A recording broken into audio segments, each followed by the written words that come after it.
মরিচের গুঁড়া first step ওই যখন মায়ের শুরু করতে সময় রত্না আমার মুখে দিছে, আমার পায়জামাটা খুলে এক মুঠ আমার সমস্ত শরীরে মাখাই দিছে। পায়জামা খুলে গোপনাঙ্গে মরিচের গুঁড়া দিয়ে মধ্যযুগীয় কায়দায় নির্যাতন, এরপর স্বামীকে পিটিয়ে হত্যা। এমন এক নারকীয় কাণ্ডে কাঁপছে বাগেরহাটের কচুয়া উপজেলা। ভুক্তভোগী এই নারী জানান, প্রথমে তার মুখে এবং পুরো শরীরে মরিচের গুঁড়া ছিটিয়ে দেন তার সতীন ঝর্ণা এবং ঝর্ণার ছোট বোন। আমার সতীনের বোন রত্না, ও ফার্স্ট স্টেপেই আমার বাড়ি দিয়েই বলতেছে, খারাপ কথা বলছে, বইরে বলতেছে আমার ফেস কি তোর মনে আছে, ঢাকা তোর বাসায় গেছিলাম না আমি সেই রত্না, বলে মুখ মাস্ক দিয়ে খুলে ফেলছে। পরে আমার ওই যে সতীনের এই পেশে নিয়ে এসে মারছে না, মাইরা আমার সারা গায়ে আরো আমার পায়জামাটা খুলে এক মুঠ আমার সমস্ত শরীরে মাখাই দিছে। রত্নার দিনা অফিস কয় দ্বারা আমিও দিতেছি। তিনি বলেন, তার সতীনের স্ত্রীর ছোট বোন রত্না ঘরে ঢুকেই তার উপর নির্যাতন শুরু করে। এ সময় তার হাতে পায়ে ধরে কান্নাকাটি করেও রেহাই মেলেনি বলে অভিযোগ করেন নির্যাতনের শিকার হওয়া এই নারী।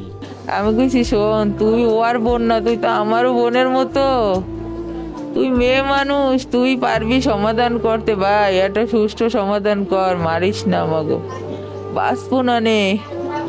এই পাশে আসার পর আমার যখন একা মারছে না, ওই রত্না মফিজ দিনা ওই যে মফিজ বারে বারে এই পাশে রুমে আসে আবার ওই রুমে যায়, মানে দুইজনেরই ও মারছে।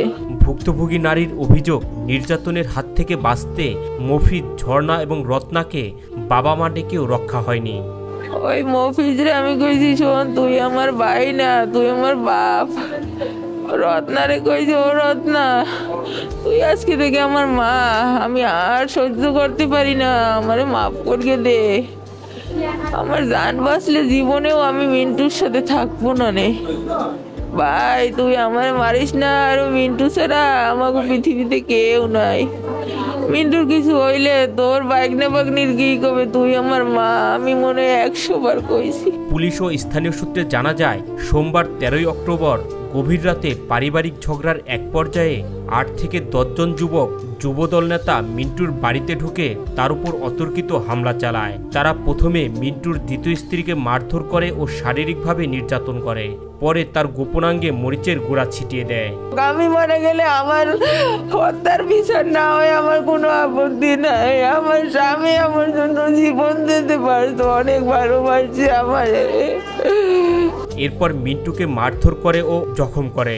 গুরুতর অবস্থায় পরিবার তাকে বাগেরহাট হাসপাতালে নিয়ে গেলে চিকিৎসক তাকে খুলনা মেডিকেল কলেজ হাসপাতালে পাঠান। সেখানে রাত 3টার দিকে না ফেরার দেশে পাড়ি জমান এই যুবদল নেতা।